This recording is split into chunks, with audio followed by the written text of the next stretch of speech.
C'était une nuit sombre et silencieuse. Marie, une jeune artiste talentueuse, se tenait devant son chevalet, son pinceau à la main. Elle était perdue dans sa création, laissant ses émotions guider ses mouvements. Les couleurs dansaient sur la toile, créant une œuvre puissante et captivante. Mais malgré son talent indéniable, Marie était tourmentée par un sombre secret qui hantait ses pensées. Depuis des mois, elle recevait des lettres étranges et menaçantes, des mots sombres tracés en lettres capitales, l'avertissant de révéler son secret au risque de tout perdre. Chaque lettre la plongeait un peu plus dans l'angoisse, la poussant à envisager l'impensable, abandonner sa passion pour l'art. Mais cette nuit-là, tout allait changer. Alors qu'elle peignait avec frénésie, une ombre surgit derrière elle. Un frisson glacé parcourut son échine et elle se figea, le pinceau suspendu en l'air. Une voix s'éleva dans l'obscurité, froide et menaçante. « Tu croyais pouvoir échapper à ton passé, Marie ? Tu pensais que tes petits secrets resteraient enfouis pour toujours ?» murmura l'ombre. Marie se retourna brusquement, le cœur battant la chamade. Devant elle se tenait une silhouette familière, les yeux brillants d'une lueur malsaine. C'était Lucas, son ancien ami et mentor, celui qui l'avait jadis encouragé à poursuivre son rêve artistique. Mais quelque chose avait changé en lui, une noirceur qu'elle n'avait jamais soupçonnée. « Que me veux-tu, Lucas ? Pourquoi me harceler de la sorte ?» demanda-t-elle d'une voix tremblante.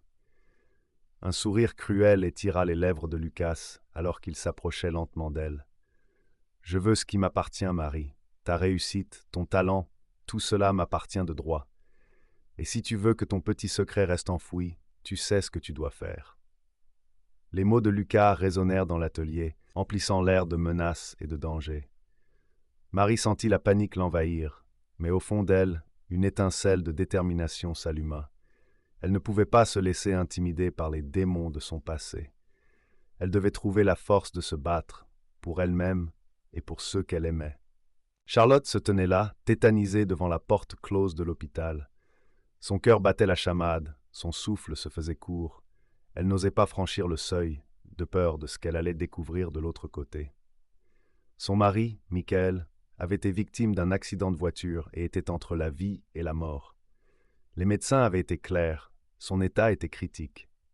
Soudain, une infirmière s'approcha d'elle et la prit par le bras pour l'emmener dans la chambre où se trouvait Michael. Charlotte sentait les larmes picoter au coin de ses yeux, mais elle refusait de céder à la panique.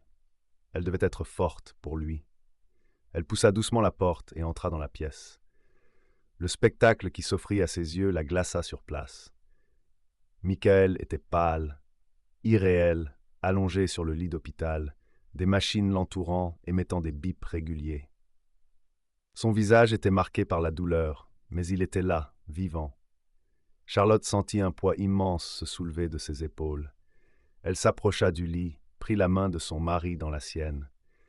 Sa peau était froide, mais sa présence la réconfortait. Elle se pencha et déposa un baiser léger sur son front, murmurant des mots d'amour et d'encouragement. Elle savait que le chemin de la guérison serait long et semé d'embûches, mais elle était prête à affronter tous les obstacles pour que Michael se rétablisse. Les jours qui suivirent furent un tourbillon d'émotions. Charlotte passait ses journées et ses nuits à l'hôpital, veillant sur Michael, l'encourageant à se battre. Les médecins étaient pessimistes, mais elle refusait d'abandonner tout espoir. Elle était convaincue que l'amour qu'elle portait à son mari était plus fort que tout, capable de le ramener à elle. Et un matin, alors qu'elle s'était assoupie près du lit de Michael, elle sentit une légère pression sur sa main. Elle ouvrit les yeux en sursaut pour découvrir le regard de son mari posé sur elle, faible mais plein de gratitude. Les larmes coulèrent sur les joues de Charlotte, mélange de soulagement et de bonheur. Ils savaient tous les deux que le chemin vers la guérison était encore long, mais ils étaient prêts à le parcourir ensemble, main dans la main. C'est au coucher du soleil que les deux amants se retrouvèrent enfin dans un petit parc, à l'abri des regards indiscrets. Leur cœur battait la chamade, leurs mains tremblaient d'excitation mêlée de peur. Ils savaient que ce moment était une trahison envers ceux qui les entouraient, une transgression des règles de la société. Mais au fond d'eux-mêmes, ils savaient que leur amour était pur, profond, véritable. Alors, sans un mot, ils se prirent dans les bras l'un de l'autre, s'unissant dans un baiser passionné, brûlant, comme pour sceller leur destin. Les étoiles semblaient scintiller d'un éclat particulier, les arbres chuchotaient des mots d'encouragement, et le vent caressait leurs visages, complices de leur amour interdit. Puis, dans un souffle, elle lui murmura à l'oreille « Fuyons, partons loin d'ici, où personne ne pourra nous juger, où nous pourrons enfin vivre notre amour sans entrave. » Son regard brillait d'une intensité nouvelle, d'une détermination inébranlable. Il la regarda, ému par sa déclaration, touché par sa sincérité. Il prit sa main dans la sienne, la pressant doucement, puis lui dit « Je te suivrai où que tu ailles, je te protégerai de tout ce qui pourrait te nuire. Ensemble, nous serons plus forts, plus courageux, plus vivants que jamais. » Et c'est ainsi qu'ils décidèrent de tout quitter derrière eux, de partir à l'aventure, main dans la main, cœur contre cœur. Leurs pas résonnaient sur le chemin de la liberté, de l'audace, de la passion. Ils étaient prêts à affronter tous les obstacles, toutes les tempêtes, pour préserver cet amour qui les unissait malgré les conventions. Leur voyage commença dans une explosion de couleurs, de saveurs, de sensations nouvelles. Chaque instant était un trésor, chaque rencontre une magie, chaque épreuve une leçon. Ils avaient décidé de vivre pleinement, intensément, sans regret ni remords. Et tandis que le soleil se levait sur l'horizon, éclairant leur chemin d'une lumière dorée, ils marchaient main dans la main, souriants, confiants en l'avenir qui s'ouvrait devant eux, riches de promesses et de bonheur. Les jours passaient lentement pour Mathilde. Chaque matin, elle se levait avec le poids de l'incertitude sur les épaules. Elle essayait de paraître forte devant les autres, mais à l'intérieur, elle était en morceaux. Son mari, Paul, essayait de la soutenir comme il le pouvait, mais il ne comprenait pas vraiment ce qu'elle traversait. Mathilde se sentait seule, même entourée de sa famille et de ses amis. Un après-midi, Mathilde reçut un appel de l'hôpital. C'était le docteur Durand, le chirurgien en charge du cas de Laura. Son cœur s'emballa à l'écoute de sa voix grave. Le médecin lui annonça que l'opération s'était bien passée et que Laura était désormais hors de danger. Mathilde sentit le soulagement l'envahir, mais elle ne put s'empêcher de penser à tout le chemin qu'il leur restait à parcourir. Le lendemain, Mathilde se rendit à l'hôpital pour voir sa fille. Elle ouvrit doucement la porte de la chambre et la vit, pâle et amaigrie, mais belle comme toujours. Ses yeux s'illuminèrent en la voyant. Mathilde s'approcha du lit et prit la main de Laura dans la sienne. Elles restèrent là, silencieuses, laissant parler leur amour à travers ce simple geste. Au fil des jours, Laura se remit peu à peu. Les médecins étaient satisfaits de sa progression, mais Mathilde pouvait lire l'inquiétude dans leurs regards. Une après-midi, alors qu'elle était seule avec sa fille, Mathilde prit une grande respiration et lui dit « Laura, ma chérie, il faut qu'on parle. Je sais que tu as été très courageuse, mais il y a quelque chose que tu dois savoir. » Laura la regarda, intriguée, prête à écouter ce que sa mère avait à lui dire. Les médecins ont découvert quelque chose pendant l'opération, quelque chose d'inattendu. Tu as une maladie rare, Laura, une maladie dont on ne guérit pas. Les mots résonnaient dans la pièce, créant un poids presque insupportable. Les larmes montèrent aux yeux de Mathilde, mais elle tint bon pour sa fille. Laura semblait absorber l'information, essayant de comprendre ce que cela signifiait pour elle. « Qu'est-ce que ça veut dire, maman ?» demanda-t-elle d'une voix tremblante. « Ça veut dire qu'on va devoir être plus fort que jamais. Ça veut dire que chaque jour compte, ma chérie. Et ça veut dire que je serai là, à tes côtés, pour affronter tout ça ensemble. » Les deux femmes se regardèrent, mère et fille, unies dans cette épreuve qui allait changer leur vie à jamais. David s'effondra sur le sol, les larmes coulant sur son visage. Il venait de perdre son seul et unique ami, son fidèle compagnon de toujours. La douleur qui lui déchirait le cœur était insoutenable. Il aurait donné n'importe quoi pour revenir en arrière, pour changer le cours des événements, pour sauver cet être cher qu'il chérissait tant. Alors qu'il pleurait amèrement, la colère commença à l'envahir. Il se releva lentement, les poings serrés, le regard déterminé. Il se promit de ne pas laisser cette tragédie le détruire. Il devait se battre, pour lui, pour son ami disparu, pour ne pas laisser la mort en vain. Il se mit en quête de réponses, fouillant dans les moindres recoins de sa mémoire, cherchant le moindre indice qui pourrait l'aider à comprendre ce qui s'était réellement passé. Chaque souvenir, chaque conversation avec son ami prit soudain un tout autre sens, comme si les pièces d'un puzzle se mettaient lentement en place. Et puis, il trouva un détail infime, presque imperceptible, mais qui lui ouvrit les yeux sur une vérité qu'il avait refusé d'accepter jusqu'à présent. Son ami n'était pas mort par accident, il avait été victime d'un acte prémédité, d'une trahison impitoyable orchestrée par ceux en qui il avait eu confiance. Une rage brûlante s'empara de David. Il se jura de venger son ami, de lui rendre justice coûte que coûte. Il se prépara méthodiquement, planifiant chaque étape de sa vengeance avec une détermination sans faille. Rien ni personne ne pourrait l'arrêter dans sa quête de rétribution. Les jours passèrent, et David se lança dans une traque impitoyable, poursuivant sans relâche ceux qu'il tenait pour responsables de la mort de son ami. Chaque pas le rapprochait un peu plus de la vérité. Chaque rencontre le confrontait à la noirceur de l'âme humaine. Et enfin, le moment de la confrontation ultime arriva. David se tint face à ses ennemis, le regard brûlant de détermination. Il les défia d'un geste, prêt à en découdre, prêt à faire payer le prix de leurs actes odieux. La bataille qui s'ensuivit fut d'une violence inouïe, un mélange de douleur et de fureur où se jouait le destin de chacun. La tension était à son comble dans la petite ville de bord de mer. Les habitants retenaient leur souffle en attendant le dénouement de l'affrontement imminent entre les deux familles rivales. Les rues étaient désertes, les commerces fermés, et seul le bruit des vagues venait troubler le silence pesant qui régnait. Au centre de la place principale, les deux chefs de famille se faisaient face. Le regard dur, les poings serrés, prêts à en découdre pour régler une bonne fois pour toutes le différend qui les opposait depuis des décennies. Autour d'eux, les membres de leurs clans respectifs les soutenaient, prêts à en découdre à tout moment. Soudain, un cri déchira l'atmosphère. C'était Marie, la fille aînée de la famille adverse, qui s'avançait courageusement vers le groupe, une lueur de détermination dans les yeux. Elle leva les bras en signe de paix, implorant les deux clans de mettre fin à cette vendetta insensée qui avait déjà coûté trop de vies. Les regards surpris se tournèrent vers elle, suspendant un instant le conflit imminent.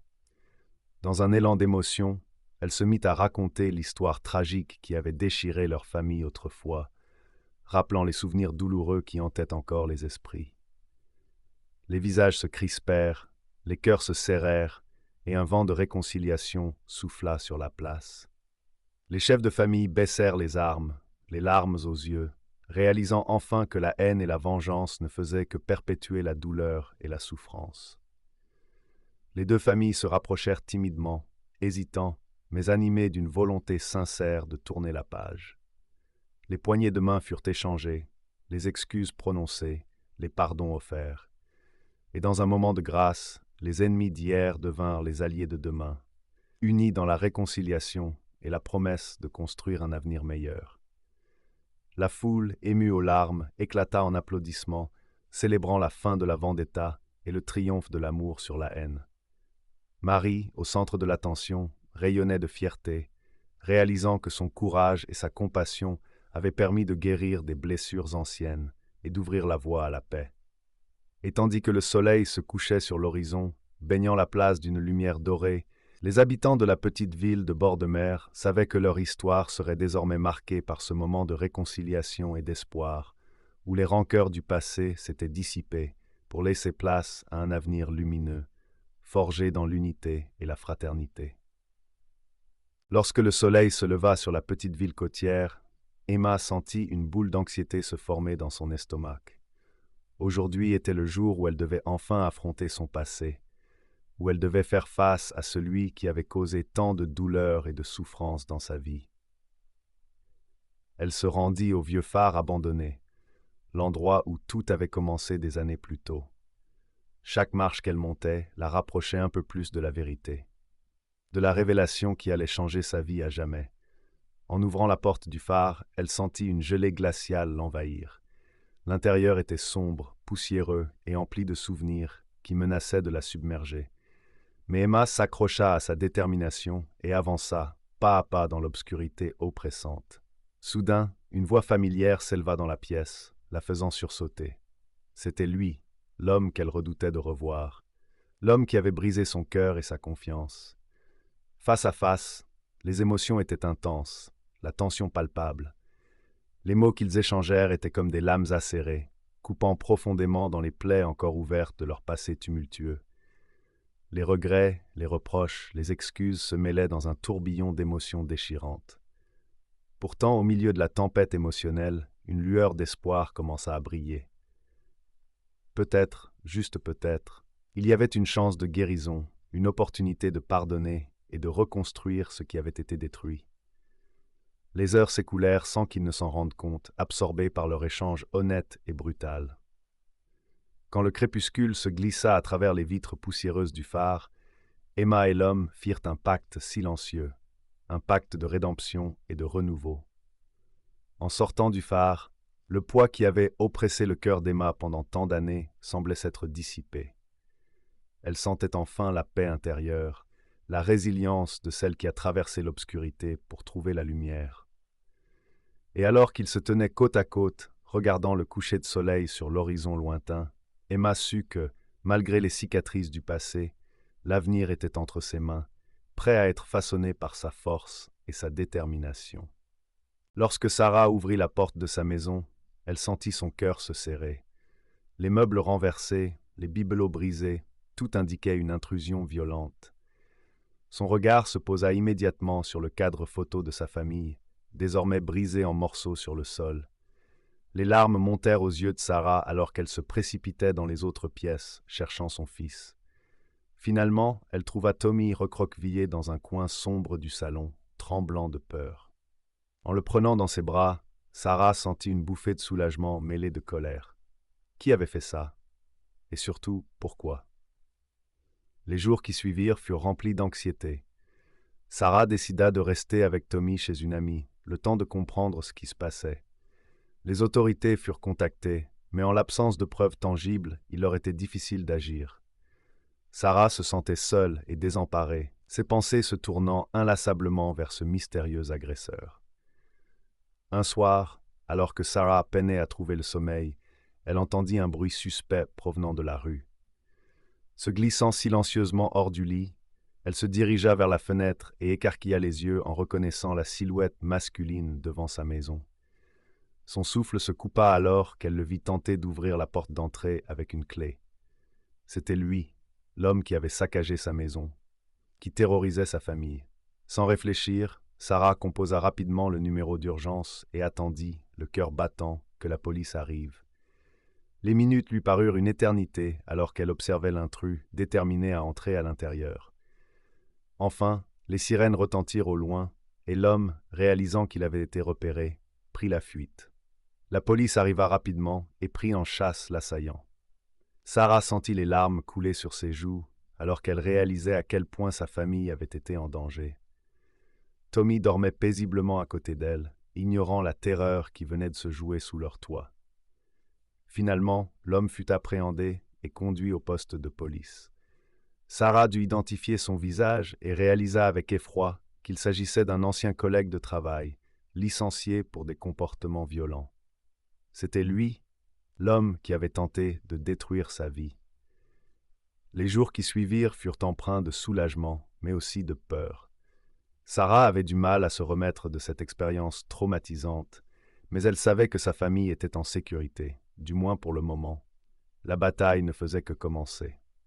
Malgré la tempête qui faisait rage à l'intérieur de la petite cabane, le silence régnait, seulement interrompu par les sanglots étouffés de Clara. Les mots cinglants de sa mère résonnaient encore dans sa tête, la faisant douter de sa propre valeur. Elle se sentait déchirée entre la loyauté envers sa famille et son désir brûlant de liberté. Assise près du feu crépitant, Clara repensait à sa rencontre avec Maxime, à la manière dont il avait su voir au-delà des apparences pour découvrir la véritable personne qu'elle était. Son cœur se serrait à l'idée de devoir choisir entre lui et sa famille, entre l'amour et le devoir. Les larmes coulaient sur ses joues pâles, mêlant tristesse et confusion. Soudain, un bruit sourd retentit à l'extérieur, suivi du hurlement du vent qui semblait vouloir tout emporter sur son passage. Clara sursauta, son cœur battant la chamade. Elle se leva d'un bond, cherchant des yeux un moyen de se protéger de la tempête déchaînée. C'est alors qu'elle aperçut une ombre familière se dessiner sur le seuil de la porte. C'était Maxime.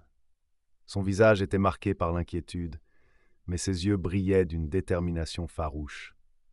Sans un mot, il se dirigea vers Clara et l'entraîna à l'extérieur, bravant les éléments déchaînés.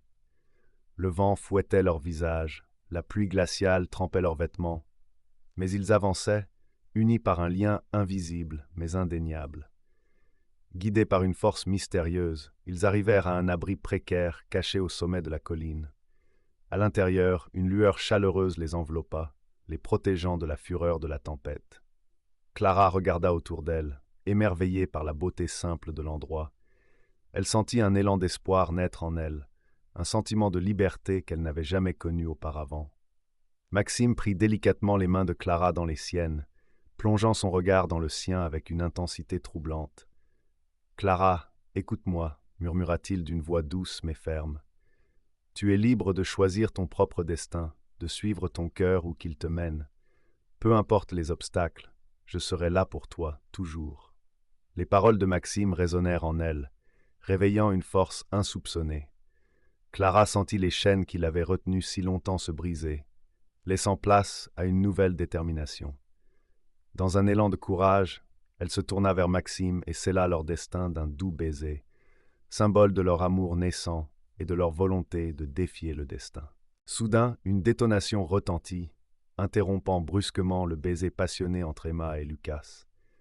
Paniqués, ils se regardèrent, réalisant que leur cachette avait été découverte. Sans perdre un instant, ils se levèrent et se mirent à courir à travers les bois sombres, leur souffle court résonnant dans le silence oppressant de la nuit. Les arbres semblaient se refermer sur eux, comme pour les empêcher de s'échapper. Les branches s'entremêlaient, leur griffant le visage et leur arrachant des lambeaux de vêtements. Au loin, des voix résonnaient, hurlant des ordres et les insultant. La peur les tenaillait, mais la promesse de liberté leur donnait la force de continuer. Soudain, une lueur d'espoir apparut à travers les arbres, la clairière où était garée la vieille voiture rouillée de Lucas. Sans réfléchir, ils foncèrent en sa direction, les rires et les menaces de leurs poursuivants résonnant derrière eux. Ils atteignirent enfin la clairière, mais leur soulagement fut de courte durée. La voiture avait été saccagée, les pneus crevés et les vitres brisées. Les lumières des lanternes des chasseurs se rapprochaient dangereusement.